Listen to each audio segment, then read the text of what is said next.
Hi, we're back, and we're here with just some quick thoughts on the Game Awards. It's been over 24 hours at least by the time I'm recording this, so that's enough time for things to sink in and, see how I feel about it. I will say at least this year was pretty good. I enjoyed it, especially with some of the award winners. Like, I'm glad to see Alan Wake 2 definitely win some awards, because I think Remedy definitely deserve it. And same thing with, say, Sea of Stars being another one that deserves an award. And then Baldur's Gate, that was awesome. So I was happy to see that. But on top of the awards things, the other real thing you go to the Game Awards for is seeing video game announcements and stuff. There was quite a bit there. Some pleasant ones. And I'm probably not going to be able to cover all of them here, but I'm only going to go over the ones that, that kind of caught my attention and, give some feedback about it. But these are not going to be in any order of, worst to best. These are just these are the things I found and that stood out to me, and I'll give opinions on it too. But one of the ones for sure was Atlas showing off not only Persona 3 Reload, but seeing more on Metaphor Fantazio. This is something that I'm looking forward to definitely next year for sure, and the fact that we got to see more of the art style, the game in motion, and some gameplay. It does give off Persona vibes in a different setting, but it's looking good. I really want to play it, and the fact that it's coming to Game Pass means day one play. But that's not the only thing that's coming to Game Pass, because there were a couple of others that seem very notable for it. One that Microsoft has had in development for a while is Hellblade, Senua Saga 2. Now, Ninja Theory is developing it, of course. I said Microsoft for that, but they're probably publishing it. That's been in development for a while, but the fact that we got to see a little more of it, and it just looks so intriguing to me. I liked the first game. I really want to see what they're going to do with the sequel, and the fact that we know for sure that it's finally coming out next year makes that worth playing, so that's something I'm going to be doing for sure. And if you haven't played the first Hellblade, do it. If you can, I think you're going to enjoy it. Definitely play it before getting into Hellblade 2 when it comes out next year. Another one that seemed to stand out that's also coming to Game Pass was something I didn't expect, called Harmonium The Musical. So basically, it's like a deaf girl who makes music, but she goes on this musical quest. It seems very colorful, very Disney-esque, and it just warmed my heart when I saw it. I'm very intrigued by this one. I want to see more on it, but I believe that's coming out next year, and it looks like it's going to be on Game Pass as well, so definitely something I want to take a look at for sure. In terms of other things that were out there, Motion Twin also showed off one of their newest games as well, Windblown, which when I first saw it, it seemed kind of hilarious. It still has that kind of anime art style they had with some of their cutscenes, but it seemed very gory or bloody. It looks like it's a roguelike that you could play cooperatively, and it's definitely something I want to try. So that's definitely one on the list, because I love Dead Cells, and I want to see what they're going to do next. Another one that took me off guard was actually what Arcane Leon is working on next.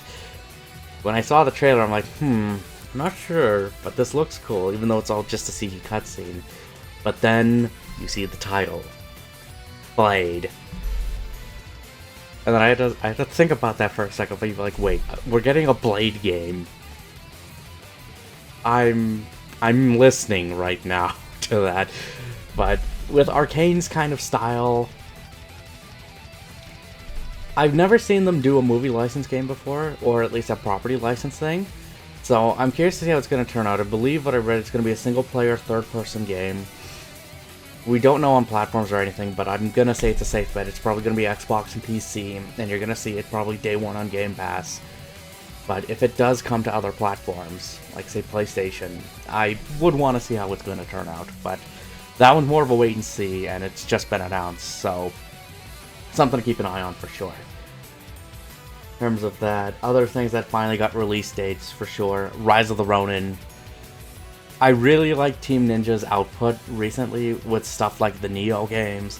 Stranger Paradise is still something I need to get to, and with Wo Long Fallen Dynasty, if you haven't played that, definitely pick it up. There's a new DLC that's coming out for it soon as well. But I'm liking Team Ninja's output, and Rise of the Ronin is definitely something that has my attention, which I believe is coming out in March, exclusively for PlayStation, so it's something you want to keep an eye on for sure. But if you want to talk games that got release dates, there's two that come to mind that are very big to me that I want to play. One of them is Space Marine 2. Now, it was said that they were going to show the release date at the Game Awards. Now that we know when it's coming out, which is September, I need to play through Space Marine again before the sequel comes out. So that's definitely one on my radar for sure. But the other one, Black Myth Wukong. Now, we did know it was supposed to be coming out next year for sure, but we never got an exact release. But we got that here. And it's August. So, next year's already looking pretty stacked right now for stuff. But that's definitely one on my radar for sure, and hopefully that'll be enough time to play before Space Marine 2. I don't know if I'm going to get them day one. I would like to, but if I can't, then it's definitely something I'm going to be playing no matter what. I just gotta figure out when I can get it for sure. But yeah, Black Myth, Space Marine, definitely two that we're excited to see release dates. But then other surprises that caught my eye was something new for the EA Originals program, Tales of Kenezera ZAU. Again, just like how Harmonium looked, it's got a very cool look to it and interesting gameplay. It kind of seems like a 2D platformer, but also maybe there's going to be some Metroidvania in it. So I'll have to see how that turns out, but I like to see more out of the EA Originals program, and the fact that they're not going to be monetizing the hell out of this stuff, so that's definitely one I'm going to be looking forward to for sure. There was also a new trailer shown for Prince of Persia: The Lost Crown, which I really want to play that one for sure. That looks so intriguing, and it answered some questions I had too. So you're not playing as a prince, you are going to save the prince. So that's one I have to be an eye on for sure, and we're getting a demo for that. I believe it was January 11th. So definitely keeping an eye on that, and maybe I'll do something for a video for that demo just to get some impressions. But in terms of like other new things, there was the first Berzerker Khazan. I believe that was one of the other projects for DNF, for Dungeon Fighter, or DFO, sorry.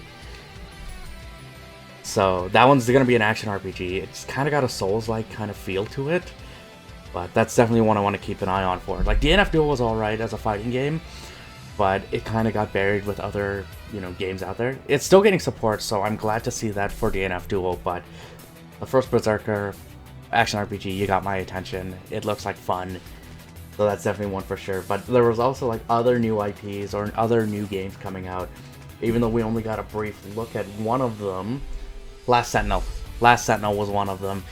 That one looks intriguing, again, futuristic style, but that wasn't the only one that had like a futuristic setting to it. There was also Exodus, prior developers from BioWare working on that title, so I like its style. It kind of gives up the vibes of Returnal a bit, and I get a little bit of Mass Effect from that there, so even if there are some resemblances to it, the fact that it's a new IP is definitely something I want to keep an eye on for. Like No Fire, again, Hello Games, when they released No Man's Sky, it was not in a good state, but they kept supporting it, and it's now in a better state than what it is. But like No Fire, I'm going to this with a lot of skepticism and a lot of caution. But with what I've seen of it, I like it. I want to play more. I want to play more, I want to play it, I want to try it, it looks cool, but I have to keep expectations in check, and we're going to see what they do with it. There was also a new RTS shown that's actually on Kickstarter as well. I believe it was called Stormgate. I'll have the trailer play for it here, but that's something I'm looking forward to. I love to see new RTSs as well. We're starting to see a slow resurgence of them, which is actually pretty cool. So you got my attention when it comes to that. There is a new mana game. I didn't think I'd be saying that, but there is a new mana game, and it looks like to build upon what was done in Trials of Mana. So I'm excited for that. It looks super colorful. I really like it. I know I had some friends when we were watching the stream, they were going nuts for it. So definitely keep an eye on Vision of Mana when it comes out for sure. But there's one that I haven't talked about here, but before we get to that, the other one I gotta mention that the name just remembered, which was Kemuri. Now, we only got a brief look at Kemuri, but I'm very intrigued. It's very colorful, it looks amazing, I want to try it when it comes out. But the big one, at least for me, the biggest announcement, SEGA. SEGA seems to bring the power, and they're bringing it back a kind of energy that we haven't seen for a while. Kind of looks like from the Dreamcast era, but they announced like 5 games. We're getting a new Jet Set Radio. You immediately have my attention with that. But it didn't stop there. We're getting a new Streets of Rage. We're getting a new Shinobi. A side-scrolling Shinobi. We're getting a new Golden Axe. And we're getting a new Crazy Taxi. I didn't think I'd be saying that. But the fact that they announced these 5 things was amazing. And I really want to play these when they come out. Because Jet Set Radio features one of my all-time favorite games. Streets of Rage 4 was actually very well done, so I'm curious to see what a full 3D Streets of Rage is going to look like. Same thing with what Golden Axe is.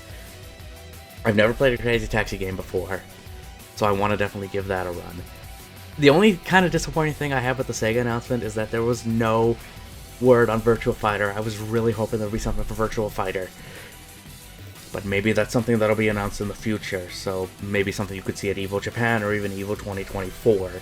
But crossing fingers, as much as I'm excited for these 5 games, we know they said there's going to be more coming. So we know they're bringing the goods, and there could be something else too. But as much as I want a Virtua Fighter, I would love a new Skies of Arcadia. Like a remaster of Skies of Arcadia, or even a new Skies game. Or hell, even bring back Shining Force. Or if you really want to blow people's minds, bring back Phantasy Star. Make a new single-player Phantasy Star. I think people would be nuts for that. But this video is a little longer than I expected, but hey, there were a lot of things I wanted to talk about, and I'm very excited with what was shown at the Game Awards. Now that I've had some time to sit and ruminate on it, I'm very excited for what's coming. What did you guys think when you saw the Game Awards? Was there anything that stood out to you, not only in terms of awards, but in terms of announcements as well? What do you think? Please leave your feedback below. I'd love to hear what you have to say, along with, you know, anything you are looking forward to in the future for 2024 and beyond. But leave your feedback below, like the video, subscribe to the channel. I'd love to have you along on these journeys with me. But with that said, I thank you all for watching. Your support means a lot. And thank you for taking time out of your day to watch this. So until then, stay safe, and I'll see you in the next one.